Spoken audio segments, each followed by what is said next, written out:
चलो आत्मनिर्भर बने। हाँ, कहा है सरकार ने, सुनने में बड़ा अच्छा लगा। हर बार की तरह झूठ भी सच्चा लगा। सोचा देश को विश्व गुरु बनाएंगे, हम अपने भारत में आत्मनिर्भरता लाएंगे। इस लॉकडाउन में अपने घर को सजाएंगे और अपनी मुसीबत का बोझ खुद ही उठाएंगे। मैं सोच ही रहा था, अचानक बाहर से रोने की आवाज़ आई, मानो किसी ने मुझसे मदद की गुहार लगाई। बाहर जाते ही मेरी आंखें धुंधला रही थी और देश की सच्ची तस्वीर मेरे सामने आ रही थी। कोई नंगे पांव गर्म सड़कों पर चल रहा था तो कोई छोटा बच्चा दूध के लिए माँ से मचल रहा था। मैंने पूछा, ये कैसे हालात बना रहे हो? कौन हो भाई? इस लॉकडाउन में कहाँ जा रहे हो? बोला, हमारे हालात देखकर यहाँ सब मौन हैं और आप हमसे पूछते हैं कि हम कौन हैं। हम कुछ दिनों पहले आपके लिए सड़कें बनाते थे, इन हाथों से रेल की पटरी बिछाते थे। आज मेरे पास रहने को कोई छत नहीं, मगर आपके घर की छत मैंने ही बनाई थी। सड़क किनारे कपड़े की दुकान मैंने ही लगाई थी। आपने गुपचुप मेरे ठेले से खाई थी और मेरे हाथों की कचौड़ी आपको बहुत पसंद आई थी। मैं आपकी खातिर कारखानों में काम करता था और मंदिर बनाते समय राम राम करता था। हम वही हैं जो चुनावी रैलियों में हिंदू और मुसलमान में बट गए थे और कुछ दिनों पहले रेल की पटरियों पर कट गए थे।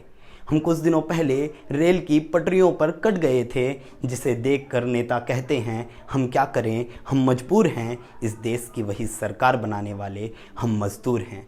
आज लोगों को सुनाने के लिए मेरी कहानी चाहिए। मेरा गला सूख रहा है साहेब, मुझे पानी चाहिए। मैं सामाजिक दूरी बनाकर उसे पानी देने लगा। वो अपनी दास्तां आगे फिर कहने लगा। बोला, मैं वही हूँ जिसने अपनी बैलगाड़ी अपने हाथों से चलाई थी और अपनी माँ की लाश अपने कांधे पर उठाई थी। इस महामारी ने मेरी ज़िंदगी को इस तरह मोड़ा था, मैं अपने बच्चे की लाश लिए कई किलोमीटर दौड़ा था। चिलचिलाती धूप में मेरा जिस्म तप गया। मैं कभी रेल के नीचे तो कभी सड़क हादसों में मर गया।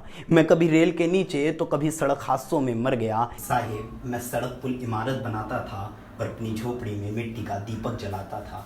मैंने स्कूल हॉस्पिटल बनाने में अपनी मेहनत का पसीना दे दिया। कुछ कमी रह गई थी शायद, जो मेरा खून भी ले लिया।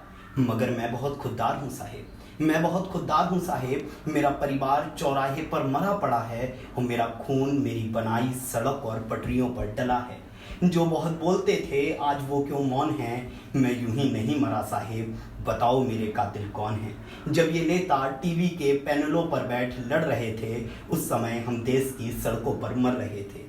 मगर इन हुक्मरानों से कुछ मत कहना, ये हमारे काम आते हैं। अरे यही तो हैं जो हमारे मरने पर दुख जताते हैं। साहिब, अब हम अपने गांव जाएंगे, गांव में नमक रोटियां खाएंगे, मगर आपके शहर नहीं आएंगे। हम अपनी खेतों में फसलें उगाएंगे और अपने गांव को आत्मनिर्भर बनाएंगे। और कह देना उनसे, हाँ कह देना उनसे कि भाषण देने से कोई महान नहीं होता और अपना बोझा उठाना इतना आसान नहीं होता। हम देश के सबसे मजबूत मानव संसाधन हैं, हम देश के सबसे मजबूत मानव संसाधन हैं, मगर हमारे पास कोई साधन नहीं। हम यहाँ कैसे रहें हुजूर, हमारे पास खाने को राशन नहीं।